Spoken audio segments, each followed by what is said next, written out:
You look and try and take the positives and say, where did Manchester City have the opportunity? We see with Raheem Sterling. Obviously, he possibly could have squared it, but it was a wonderful little dink off the post. That was probably the turning point. A wonderful goal by Kevin De Bruyne. We mentioned what talent he has, what he can do with the ball. I just don't think it was to be. I think probably a little bit too open as you're going to try and win the game. And then Chelsea punished on the counter-attack. They had a couple of opportunities. And then, I don't think Fernandinho had much option to put his hand out there. And rightly so, it was a penalty with VAR. And we haven't seen a great save by Ederson towards the end.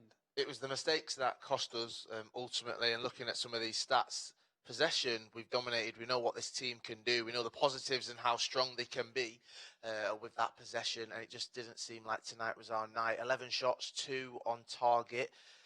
Michael, it just felt like we couldn't get that ball across that line. Obviously, an amazing free kick by Kevin De Bruyne. But the luck wasn't with us. It was frustrating, let's be honest.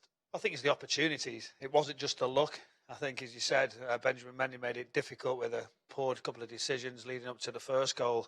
But you would have expected a bit more cutting edge, with the quality that Manchester City had on the pitch. But only to, as you say, limited 2 shots on target in the whole game. That told a story. That's unlike Manchester City. Yes, possession was good at times, but you can't make that sort of mistakes and be a little bit open. But that's what you've got to say. Liverpool put that pressure on, created that gap. You've got to then go and win games, which left you a little bit open at the back at times, which has happened. And Manchester City have been sucker punched with counter-attacking football. And that result does mean, just to confirm, that Liverpool are the new Premier League champions. So we wish them a massive congratulations on winning this season. Quite the gap as well. So looking ahead, there's a lot of points there to make up, Michael. Are we looking then towards the transfer window to strengthen the team, or do you not think it's that bad? I just think you've got to look and say what's left to play for Manchester City. It's FA Cup.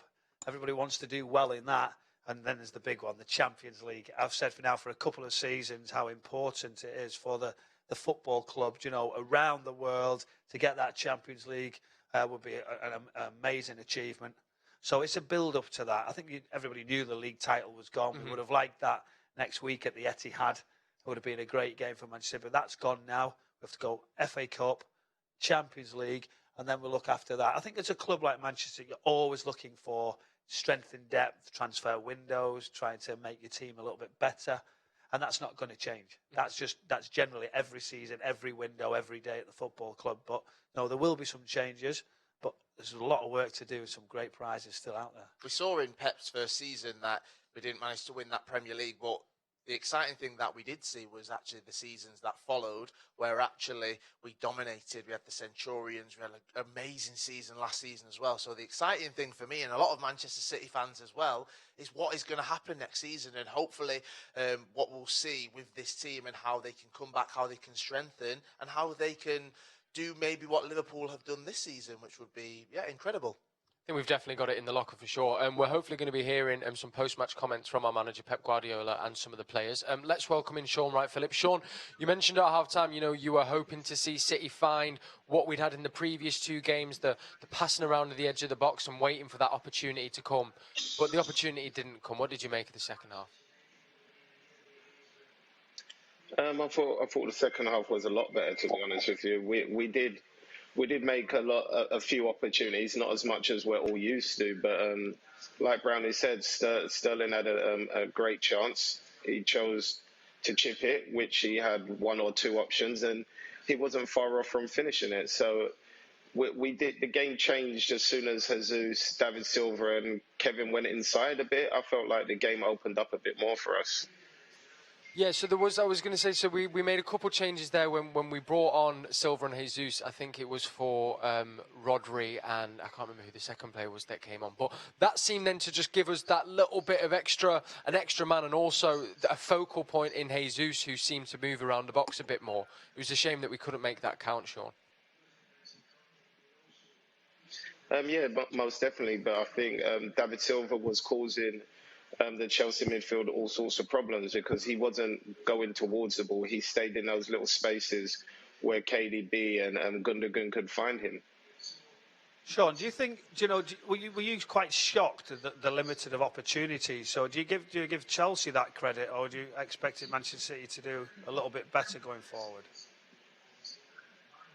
No, I think you can't take anything away from, obviously, Lamps' tactics going into the game and the way the Chelsea team executed it, especially in the first half. That they made it very compact around the box, and they didn't leave too many gaps or any passing options for us. So they just kept us as wide as possible majority of the game. One substitute that we didn't see that I thought we'd see this player maybe was Leroy Sané. And actually maybe making an appearance tonight. Michael, do you think that he could have added an extra bit of speed, pace as well on those wings and attacking force? You know, he was probably forecasting to come on the pitch at some point, but when you go to 10 men, you've got that sort of difference in balance. You've already made those substitutions. It's hard to always move it around to make it work. So we've got to take that sort of a little bit of caution to say why he didn't get that opportunity. And the trust is certainly with Pep, but you know, 10 men changes everything we've seen as. Just as you feel like Manchester City were coming back into it, trying to grow with the substitutions, as Shaun said, that little bit of pace, tempo and guile sort of went up a level. You know, those little areas, and you're seeing Gabriel Jesus, those little 1-2s, those playing and follows, and that's what I said at half-time, wasn't it, about just raising the tempo a little bit. If the players could do that, then I don't think that Chelsea team can live with them. But, you know, you just talk about turning points of the match when it comes off the post. You know, it's just so little fine detail you're saying about those things. And as I mentioned about Phil Foden, about when he wants those free kicks when he's even scored a goal, little details these players are aware that can change the whole game. You mentioned there the opportunity at the post, and it wasn't too long after that actually we saw an unbelievable goal line clearance from Kyle Walker, something actually where comes as no surprise. He's kind of got that always in his locker. It felt then at that point that we could have then used that again to go back at them, but yet again a couple more mistakes then ended up kind of resulting in the penalty and then the sending off. As you said, you look at those details. Chelsea still created decent opportunities. We've seen in the first half a couple of chances. We've seen a great save by Ederson. Kyle Walker, it looks like it's in. Unbelievable clearance. Yeah. I mean, it's as good as you ever see. He's good at that. He never gives it up. Has that agility to recover on the line. But then even towards the end, as you go at Ederson, another save and some opportunities as it's open. So I think, defensively, you'd say that's one area. But Liverpool have created this. You've got to go on and win the games where you'd have had a little bit more patience. You'd have waited for the game to play out, wait for those gaps. And that's where, as I said, you get counter-attacked when you're actually chasing it. One thing that's been incredible this season is that competition between Manchester City and Liverpool. Shaun, looking forward and looking ahead, can you see these two teams running away with it and dominating in England and also throughout Europe for the next few years to come? Well, I'm really hoping so. I'd love to see, obviously, the Premier League dominate Europe, but there are some really strong sides out there, and so it's something we have to watch out for and be prepared for. As you know, City already got the beating of Real Madrid at this minute, and hopefully we can do it again in the next round. Fingers crossed. Okay, we can now get the thoughts of the man who scored that wonderful free kick, Kevin De Bruyne.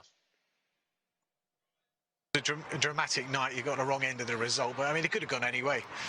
Yeah, I think it was a little bit. It was a close game, but sometimes it was really open. I think it's a little bit like the games before. I think you still see the lack of fitness in general. We played 3 games in a close space, and you feel it a bit.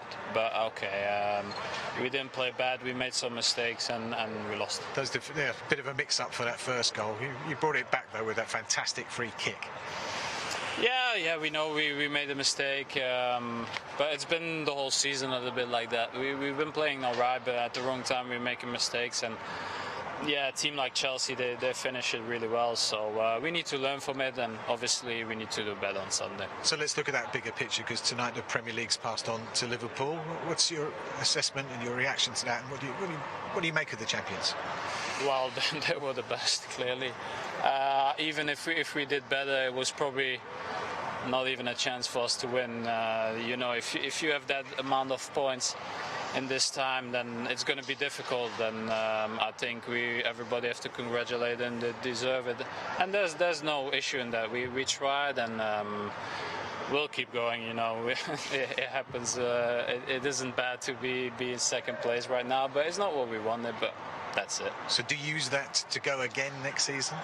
Yeah, obviously, but we still got a lot to play for. We've got the FA Cup and still the Champions League. So imagine if we can win that would be a brilliant season. I will sign now if you want. Yeah, absolutely. Thank you very much, Kevin. No, Thank you. Kevin De Bruyne there speaking after the game. Still a lot to play for, as he says. There was something he mentioned there, though, Michael, which was that it was a game that seemed to represent a little bit of City's season, that we kind of were dominating games, but in key moments just had that lapse in concentration. How do you go about, like, getting rid of them errors? Or can you, or is that the game? You've got to. And I've talked about early on in the season, as I keep saying it, the pressure was put on by Liverpool. So once you start and you're chasing, you're not yourself. You're actually trying to make it happen. Rather, the build-up play with Manchester City are excellent. Normally just work on teams, and that's what's happened. But it's interesting to say the honesty there from Kevin De Bruyne, who was actually saying we've been good in games, but we keep making these mistakes. So you've got to strip that back and say, as a coach, how you set your team up, what you deliver to your teammates and your team is. It all goes out the window if there's not that concentration from one individual on the day, and that keeps happening. So it comes down to leadership. How can you combat that? How can you put it right? So it's just going to take time, a little bit of confidence, which I'm sure they've got, because as soon as this team get into full flow, we've seen how good they can be. But one or two players, as we've mentioned, can help that. But it was brilliant to hear, wasn't it? I'll sign now for the Champions League. That's what it was. One thing that he did mention was the amount of games. They played Arsenal last Wednesday, the 17th of June, Burnley on Monday, the 22nd, and then today, the 25th of June. These are coming thick and fast. And yes, they've had plenty of time off. Yes, they've been working from home. But this match fitness, it's going to take a few more games for them to be fully into it, isn't it? It's going to. And, that's what I'm saying. Manchester City have played the extra game. You can see straight away, and there'll be a bit of fatigue. And yes, there's a fantastic squad, but even Shaun will tell you what it's like to get back going again. Generally, you'd have a 6-week build-up. You've played a couple of pre-season games where you can feel your way into it. It's not at full throttle, but these are straight at it. It's straight into it, and they're coming thick and fast. And for Manchester City's obviously having the FA Cup as well, it's another game. So the squad's there. It's something to look forward to, but it will be tough for the loading for these next few games. We have got a injury list that is starting to creep up in numbers. Of course, we lost Sergio Aguero at the weekend, Cancelo as well. I think Foden was mentioned. He picked up a knock. John Stones. How much of a concern is it, Shaun, that with the game still coming thick and fast, that if we are to lose a few more players, suddenly this amazing squad depth that we have suddenly doesn't look so deep? I think it'll be a concern for everyone, to be honest with you, because at the end of the day, we struggled this year with some key players being injured, and we came back after the break with quite a team ready to play with no injuries, and now they seem to be creeping back up on us, and it's a bit worrying from my side of things, and I should imagine from the players as well. We can now hear from Pep Guardiola. Here's what he had to say after the game. Pep, it was an eventful game. Not the result you would have wanted, of course, but what did you make of the performance? Well, at that level, the mistakes, they punish you a lot. So I think in terms of the way we play good. Not, especially not many chances, not a lot of presence in the box, but Chelsea with his physicality and the way he played defensively was not easy, but we play in general a real good game, but in that level the mistakes they punish you. And looking at the bigger picture now, of course, the consequence of that is that you hand the title to Liverpool. Do you want to finally pay tribute to them? They got there in the end. Of course, a big congratulations for Liverpool and for this great season and for the title they won. Is the fact that you have lost the title, will you use that as a motivation next season to go again?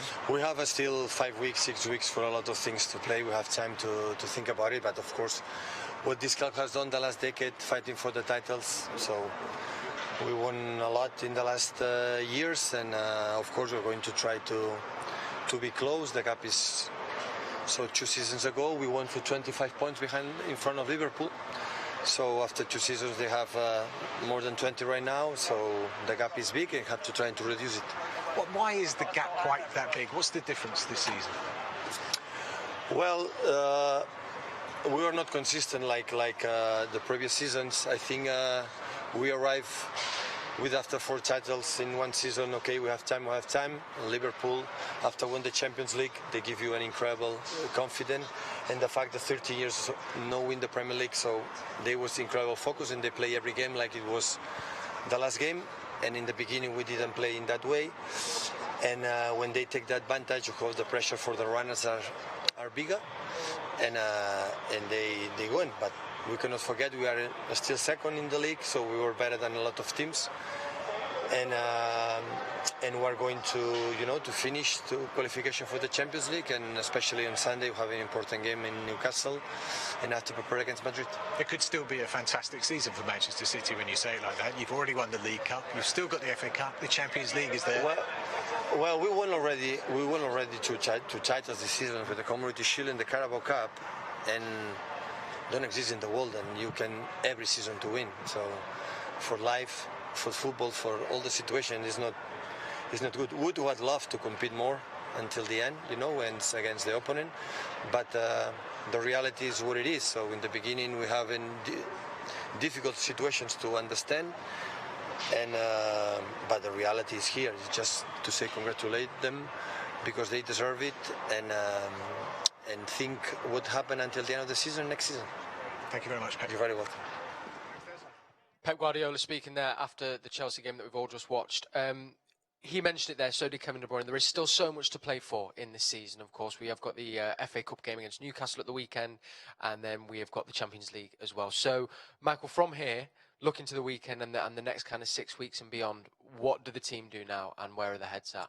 It comes down to consistency. I think they come out. The league's gone now, so maybe it's one of those. It's been hanging over the team for some time for Liverpool to actually go on and win it. So now they can just focus fully on actually performing as best they can in the FA Cup game. It'll be tough at Newcastle. We've seen early on in the league campaign how it was a tough game there. They're hard to beat, so it'll need a bit of energy and a bit of guile. But also, the Champions League is still there, and in such a good position, Manchester City. Just like Pep said there, I thought he got it spot on. He congratulated Liverpool. He accepted that his team at times was a consistency, made those mistakes. But the injuries, we've got to be fair. That when you start the season, you had crippling injuries like Manchester City do. You're starting by chasing, and that's the difference. And I think after last season, it was such a, the end to it. The performance levels were amazing. To come back and lose those players, it just left it a little bit dull. But overall, this still could be a fantastic season. Just off that, do you think now looking back, it was I don't want to say a mistake, but maybe ruined the chance at not signing another centre half? Because obviously losing Laporte so early on, and now hindsight is a great thing, but you can look back and go, it does feel defensively is where we've let it slip a little bit rather than in the attacking side. Do you think that is a point? I think everybody will say they did try to sign people at central defence, defenders. It was there for everybody to see. But the club set its stance at values, who their targets were, and they were way above that. So the club had to make a stance and say, well, we've still got some good defenders here. But you don't account for John Stones being injured a lot of times, Aymeric Laporte, Mendy.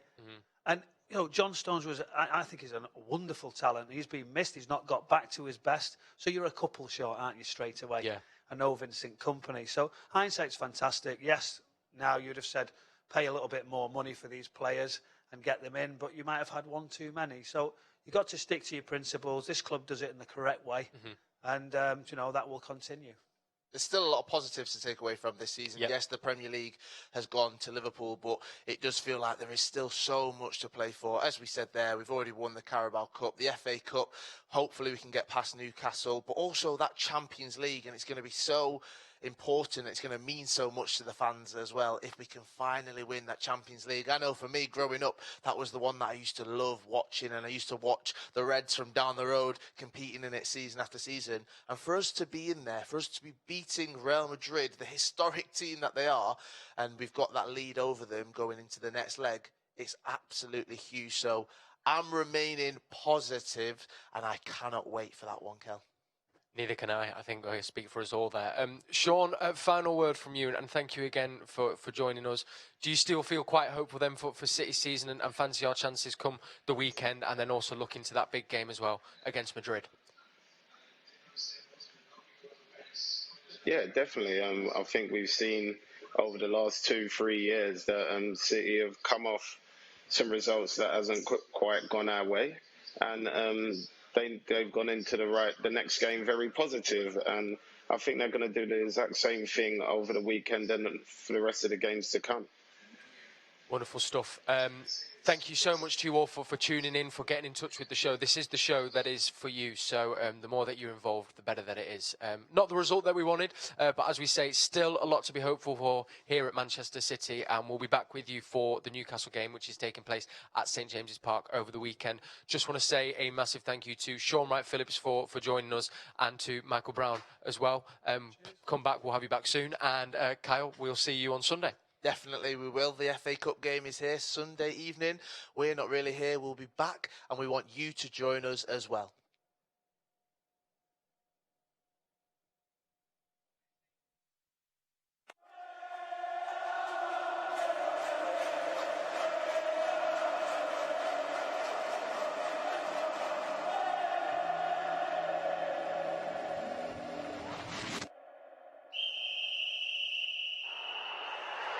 The season started with so much hope, so much promise.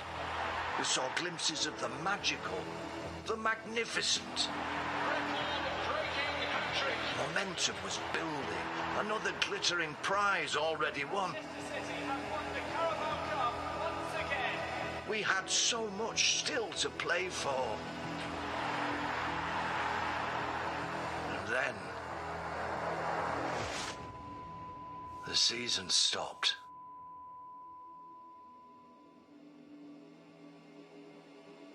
Everything, everywhere, stopped. Time stood still. But so many stood strong. Our support turned to those on the front line. We missed family. We missed friends. We missed our city. But slowly, step by step, they began to come back, ready to go, switched on, focused. Some things will have to be different. Some things will never change. Because right now, we're not really here. But for this team, for this club, for this badge, for this city, wherever we are, we'll always be there.